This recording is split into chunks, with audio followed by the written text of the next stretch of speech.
কালকে নেশার পর এখনো কাটেনি আমার।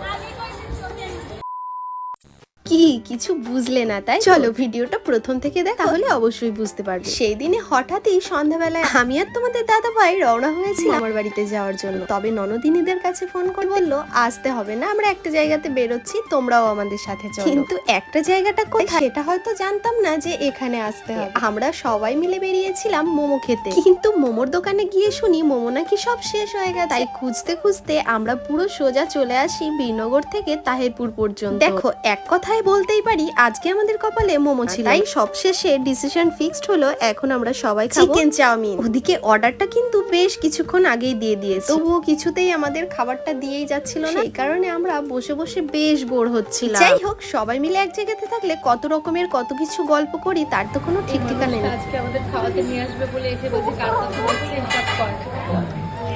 আমি আগে নিচে খেয়ে নি, যে তারপর বললাম ওই বিরিয়ানি হলে লাস্ট করে দেবা। কি বললি?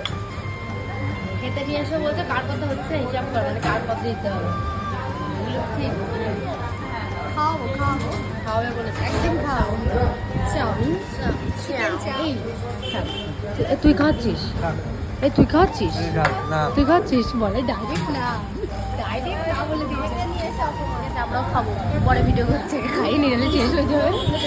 ঝাল হয়েছে চাউমিনটা, আমি এমনিই খেতে পারছি না। তার মধ্যে আমাদের পূর্ণিমা নিয়েছে, তাহলে আরো লাগে। নিয়েছে পূর্ণিমা এখন খাবে। আর ওই পাশে বাটিতে কি সস, ওটাও ঝাল। কি সস? শেজওয়ান।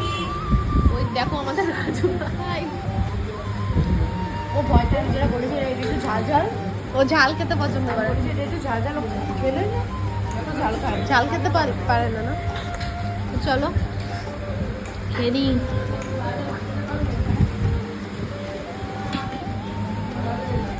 খাওয়া দাওয়া কমপ্লিট করে বাইরে বেরোতে এদিকে তো আমার ছোট ননদিনীর পাগলামি অলরেডি শুরু হয়ে গেছে। ব্যাপারটা কি বলতো, পাশেই একটা বক্স বাজছিল আর সেই আওয়াজ শুনেই আমাদের এই অবস্থা। যাই হোক চলো আজকের মতো ব্লগটা এখানে এন্ড করছি, দেখা হচ্ছে নেক্সট কোনো ব্লগে। বাই।